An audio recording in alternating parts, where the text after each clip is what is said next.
What is up, everybody? My name is BNJ, and I'm here to show you guys a new Warden build that I've cooked up that I think could potentially be the new meta for Warden. Just a little bit about me. I've been playing competitive games for the better part of a decade. I've achieved high ranks in League of Legends, Overwatch, Counter-Strike, and now I'm making my way through the ranks of this game. I'm currently in Oracle 2. I've only played about 14 ranked games, just keeping it straight with you guys. I mainly play with my friends at this point because I have to work a full-time job. So a lot of times it's us playing in the evenings together. But I've tested this build in ranked at Oracle 2 level, and it works extraordinarily well. I think that there's no reason that this build wouldn't work at higher tiers of play, even with people knowing what your limits are a little bit better. The character is just intrinsically quite strong and scales into the late game very well. You can play Warden kind of like a late game carry. So with that in mind, we'll just jump into the first fundamentals. I'm not going to go through all of his abilities and what they do. I'm going to assume that you have some sort of a background understanding of Warden as a character. But just the simplest thing, first of all, is his gun is pretty slow. So early on when you're trying to contest CS and all of that, the slow gun hinders you quite a bit. So first item, high velocity mag, I do think is still mandatory on Warden. It just makes it so much easier to fight for the creeps, and also, most importantly, a lot of times when you're fighting somebody, you know, they're going to be doing this strafing back and forth, they're moving around, and you're trying to hit them with this gun. And when you don't have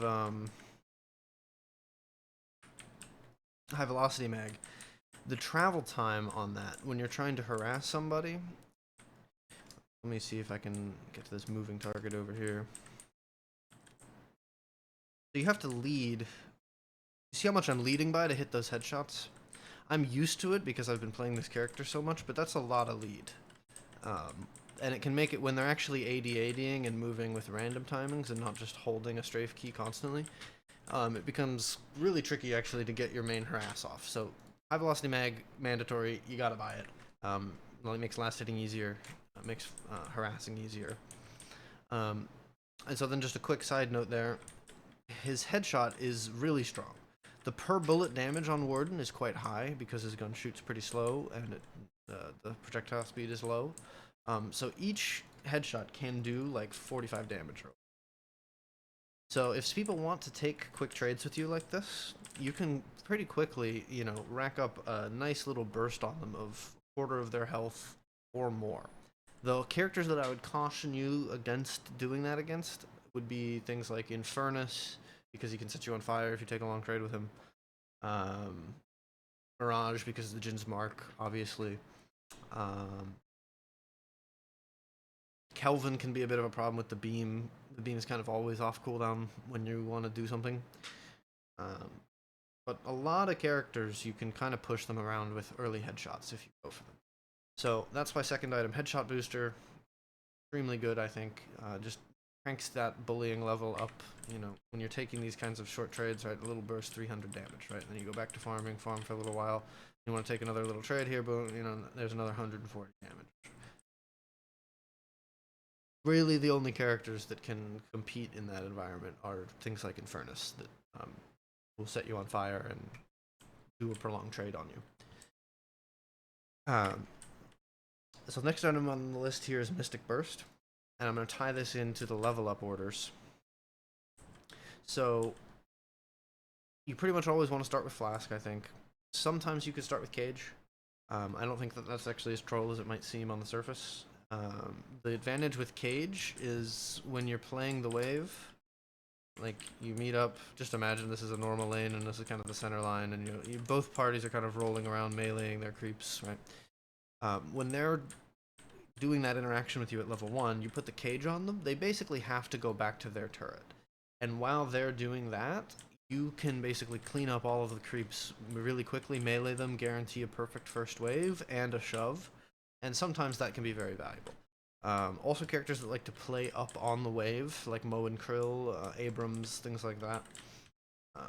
Forcing them to get back away from the wave can let you shove at level 1, and then you can sit behind your wave so that you're not getting hit by things like Scorn or the Abrams healing aura, damaging aura. So anyways, you're either going to start alchemical flask first or binding word first, and then you're going to get the other one next. So if you get flask, then you get word. Then obviously you're going to take your willpower. After you have willpower, you're going to save your level up points, and you're going to get your second level in your flask. And this is relevant because it is a breakpoint on Mystic Burst.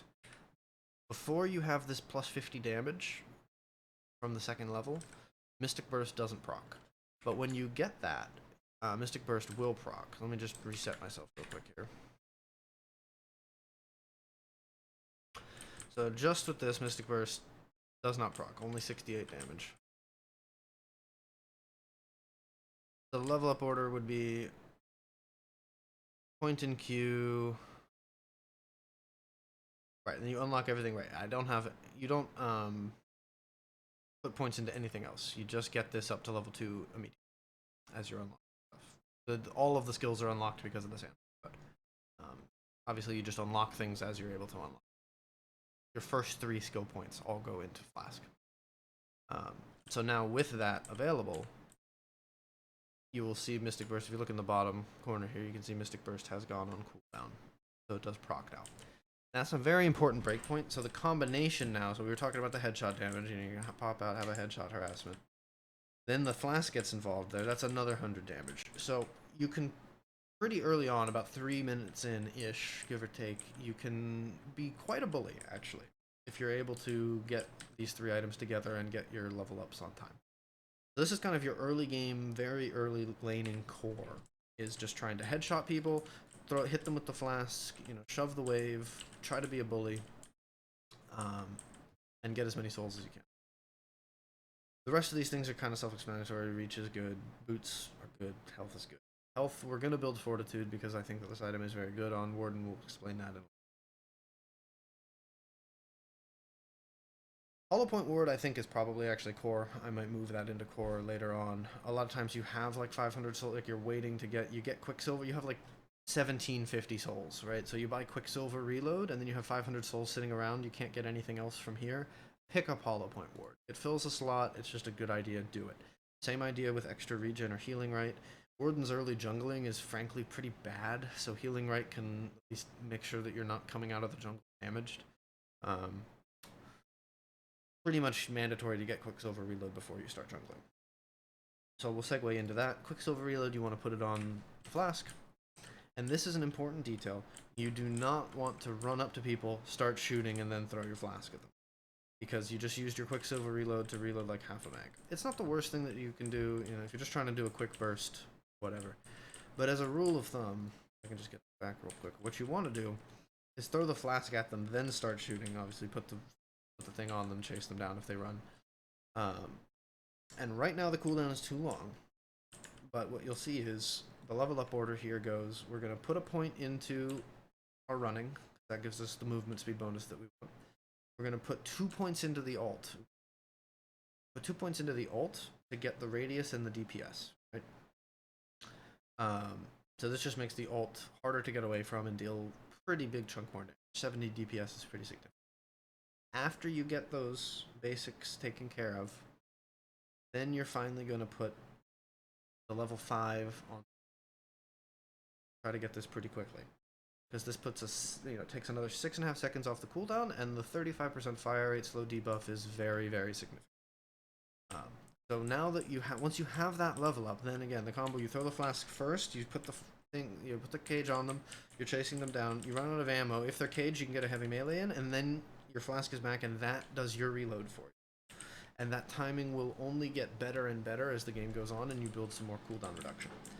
So that's just a detail to note, is make sure when you're engaging, throw the flask first to get it on cooldown, then start shooting at them. Then get your ammo back by throwing the flask again. Don't start shooting first, because then when you throw the flask, you're gonna end up wasting the Quicksilver.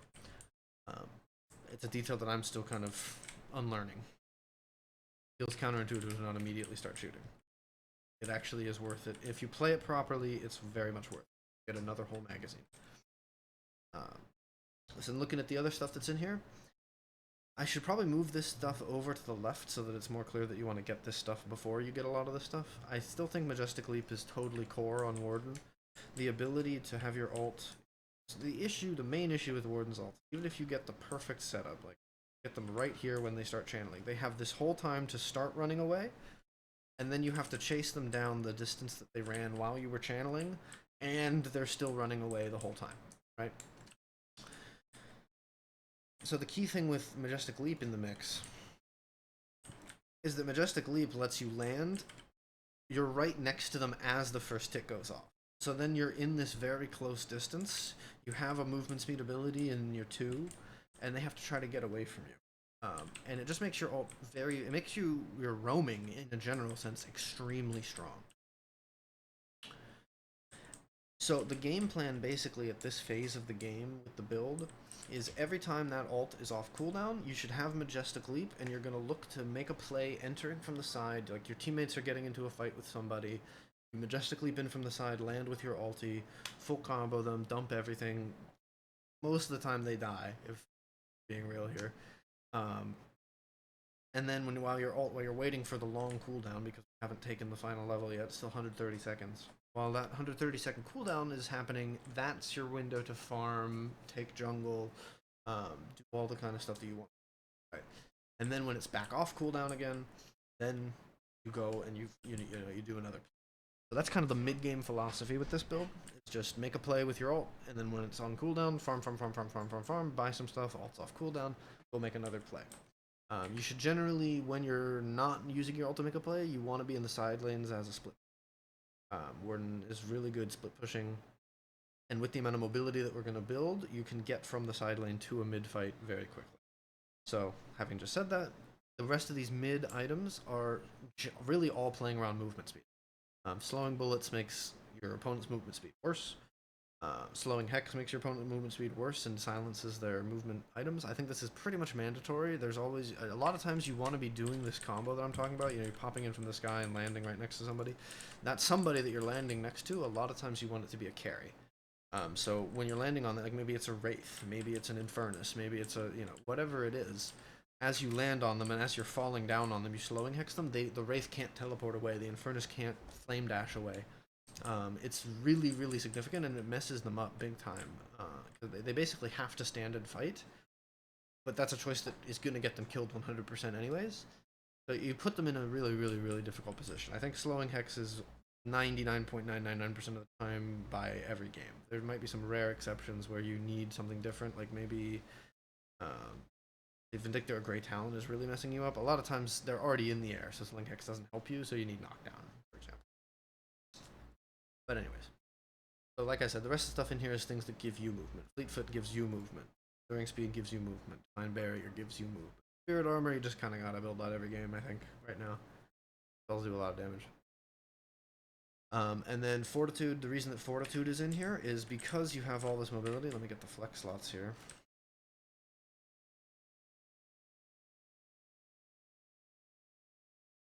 With all of this, and if you're running out of slots, like later, if you don't have enough room to get Spirit Armor, for example, this is when you would sell Hollow Point. Slowing bullets is like 26% damage all the time. Hollow Point Ward is 28% damage if you have the condition. So once you have slowing bullets, like, I don't know. It's not that bad. Eventually you're going to get rid of Hollow Point. Free up space. Don't feel bad about selling. But with all this mobility, right, you activate Divine Barrier, you activate Fleetfoot, you are ridiculously fast. No one can get away from this. So the point is, you leap in, you have your ult, you drop down right next to someone. They get hit with the flask, so their shooting speed is reduced, their movement speed is reduced. You start shooting them, their movement speed is reduced by slowing bullets. They're in the middle of your ult, taking the damage from your ult, healing you. They have to get away from the cage. And the whole time, you're moving around at, Mach 5, chasing after them. So they pretty much can't get away. They have to either... It's basically, it's a very forceful kind of play where if you're able to get down onto them properly, they have no options left at that point. They have to stop you, which is why the Majestic Leaf nerf really needed to happen, in terms of where they could shoot you in the air and then I can't drop down, because then if I land disjointed over here, you have a little bit more counterplay. You might live. But if I'm able to land directly next to you like this, you just have to. It's come down to, can you win a straight up fight with me? And almost nobody can win a straight up fight with Warden while his ult is running in point blank range. So, with that in mind, from there you basically, in the later mid game, you start stacking items that help your ult. Surge of Power you put on your Q, again it's just part of your combo. As you come down from the sky, the Q lands on them, that activates Surge of Power, you start shooting even faster. Mystic Vulnerability, this is one that I did a bunch of testing, and I found that building Escalating Exposure is actually still really good on this character. And it's good in a vacuum, and it's even better when you consider that the buff helps your teammates. Right, when you put the Escalating Exposure buff on them, all of your teammates' spirit damage gets better.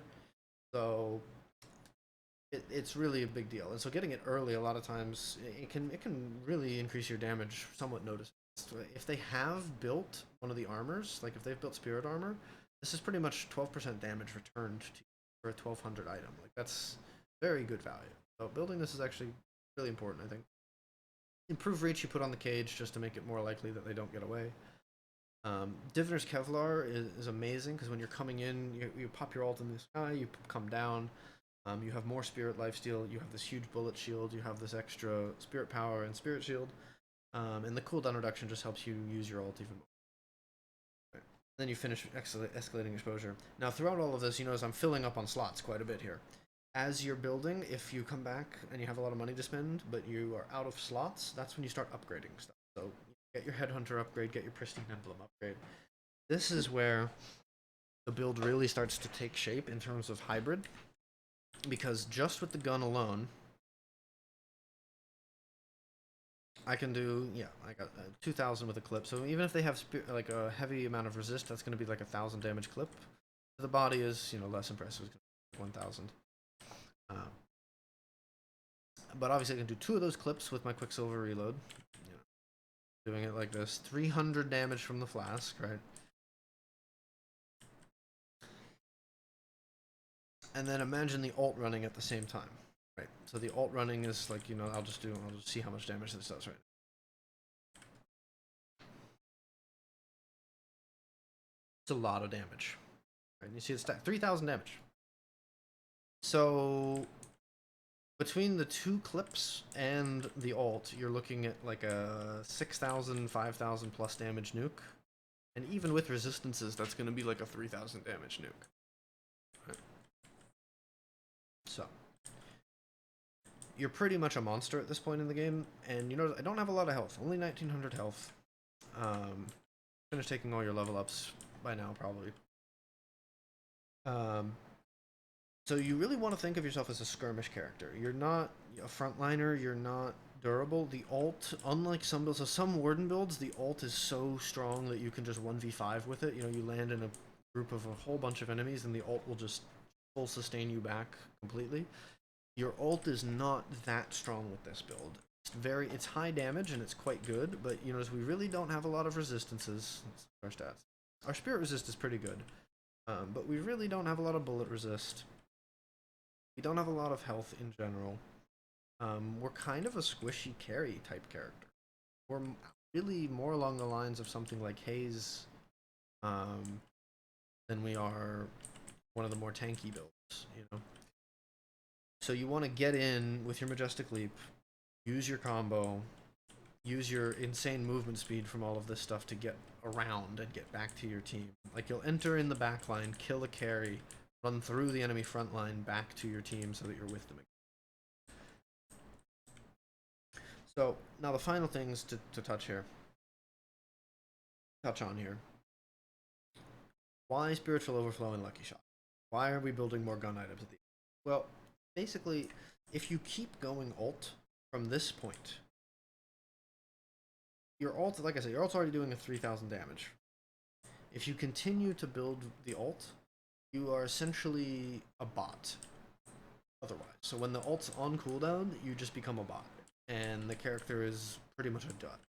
At least that has been my experience playing very spirit focused.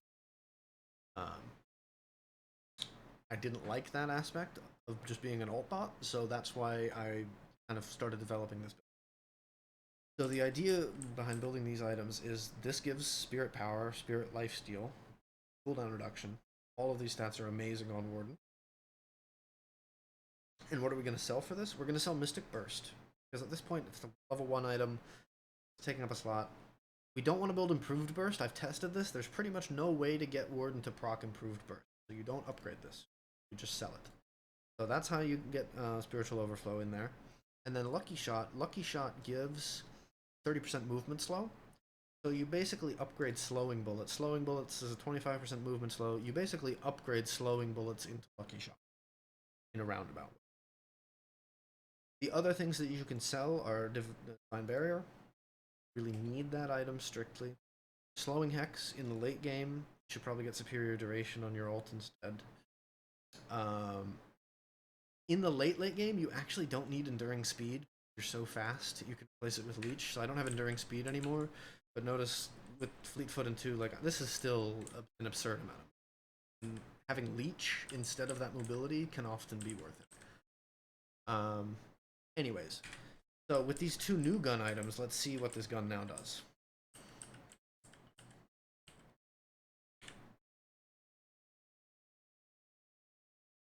So the gun is very, very, very strong with this build. And this is obviously, this is full leg.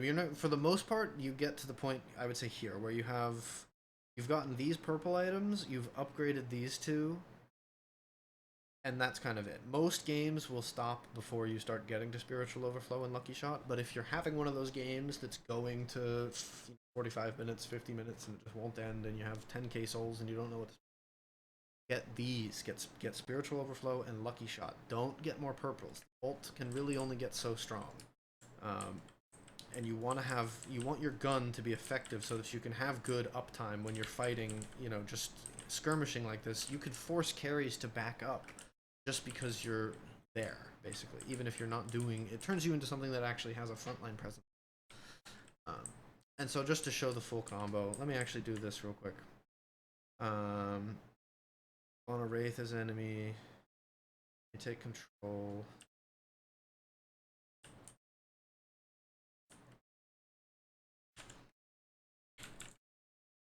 So fully leveled up. I'm gonna give you both improved armors. Okay, so what I have set up here is a Wraith with 56% bullet resist, 62% spirit resist. She has 1700 max health, and she has more than 1,000 shields between the 2. Try to see that on this page. If you look above her head, she has a 500 bullet shield and a 500 spirit shield. This is like a ridiculously tanky Wraith, probably a lot tankier than what you'd be going on in a regular game. And I just want to show how much shred this still has straight through all of that. And I've trimmed this down. I don't have Spiritual Overflow, I don't have Lucky Shot. I'm still on Slowing Bullets, Slowing Hex.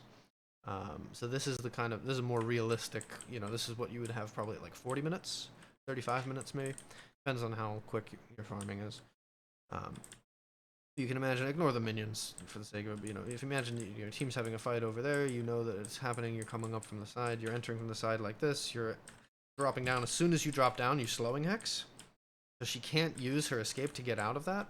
Notice I made the mistake that I talked about where I started shooting before I used my Q, so I didn't have another clip. But imagine if I had done that correctly and I had another entire clip there. She still died to my ultimate, but imagine if I had another entire clip there. And then also, right, now is the time to show what happens when you have the whole thing. You have all of this stuff.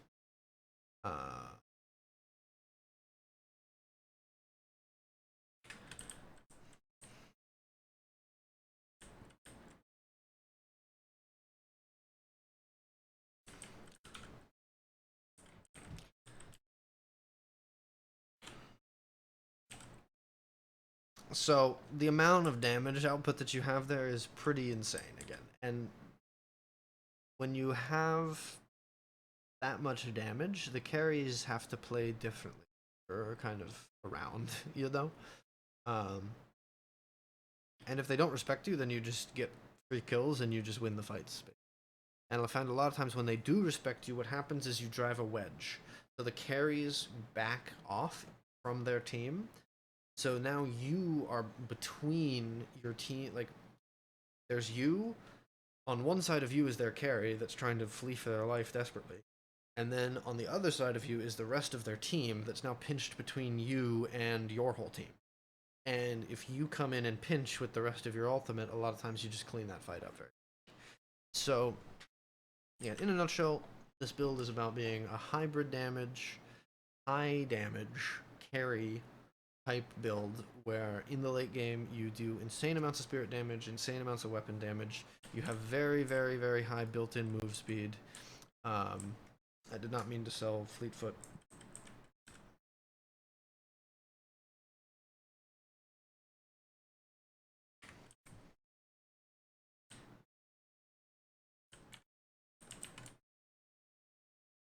And you pretty much can turn the tide of any fight if you enter from a good angle. So you wait for someone to start a fight, you jump in on top of it, bada bing, bada boom. You're a skirmisher. It's super fun. You know, you have so much mobility. You move super fast. Your ult does a ton of damage. Your gun does a ton of damage. You pretty much just get to bully people around, frankly, in my experience. So I hope that this has been illuminating for anyone out there trying to learn Warden or get into Warden. You can find this build in the browser by looking up BNJ Warden, or there's the build ID down there in the corner there. That's pretty much how it works. And good luck out there in your games. Have fun.